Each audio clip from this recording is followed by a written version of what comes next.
exactly is going to happen to the dome, and what what are the new services that are going to come in? Okay, with the dome, we are returfing the entire dome. We are adding new chipping and putting areas and a practice bunker as well. The dome itself isn't going to be open to the public until November, just because by the time we get everything going, it'll be summer, and that's not really dome season. So it's too hot in there. It's not air conditioned. So the dome should be ready November. We are keeping the haunted house, or the whatever you call it, the haunt, in October. So look forward for that as well.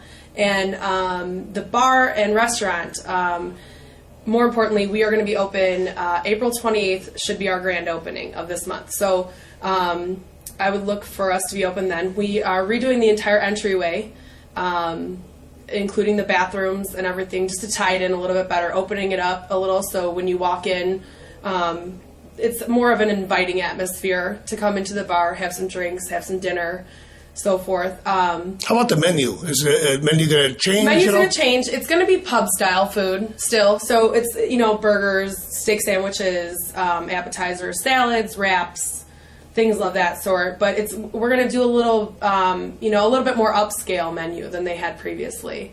We're also building a new back bar.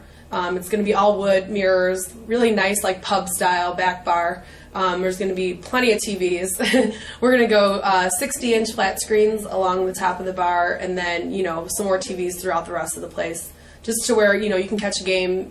It'll be more of a sports bar, but it's also going to be more, dinner, dining, things as well. Talk a little bit about the inside. That there have been in the past other businesses that have set up shop here. Are there still plans to do that? For instance, a massage place or physical therapist? Or are there still going to be office space available for businesses that want to be associated with your customer base? We actually haven't really dove into that part yet. I know we are going to have the spaces available. I don't know if we're going to do that right away, but I know that one of our general managers is in talks with some people to get businesses back in here. This part is going to actually be walled off though, and there's going to be a door coming back to this area, so it doesn't have as much of an office feel when you first walk in. Right. That was one of the things that I'd seen complaints about, that it has a weird airport/office feel to it when you first walk in. So that's going to be changed. But yeah, the office space will still be available. We're going to use it primarily right now for our offices. We might make a private party/banquet area back here, and then there's still a lot more space, as you can see back.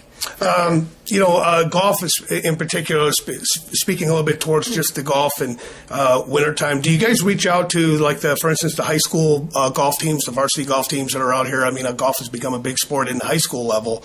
Is that something that may be an opportunity for high schools that haven't worked here in the past to possibly work with management to open up some sort of an off-season training for their kids? Absolutely. We're open to anything, and it's not just golf alone in the Dome. I mean, we want, softball leagues, soccer leagues, anything, youth all the way up, as to masters if you want, we wanted, the turf that we're putting in there is going to be more of a live turf as opposed to the indoor-outdoor carpeting that's in there right now. So it's going to be a field just as well as a driving range. Football and a included? Practice facility. I wouldn't see why flag football wouldn't work out perfect in there, yeah. I don't know about tackle. That might be a little bit of a liability, but yeah, definitely something like a flag football would be 7-on-7 acceptable. Yeah. But we're concentrating on golf, just because that's where that's where we're coming from. Mistwood Golf Club and Wilderness Falls in Bolingbrook. That's our owner owns those as well. So and he's doing some great stuff at Mistwood Golf Club. I mean, redoing the entire club. The clubhouse has been redone. I think it's open now, or is it going to open soon? The clubhouse won't be done until probably a year or two. They haven't even broke ground, or they haven't even torn down the older one.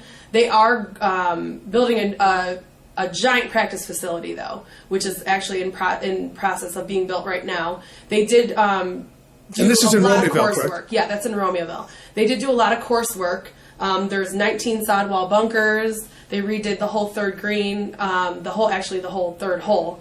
coming up to the clubhouse to make room for the new clubhouse when we finally do get to that point.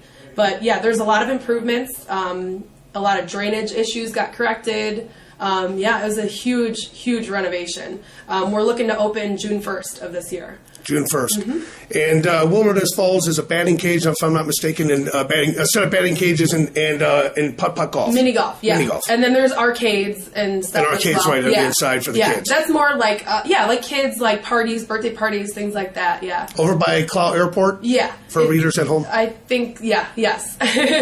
So again, very, this is a new ownership, but not new to the area.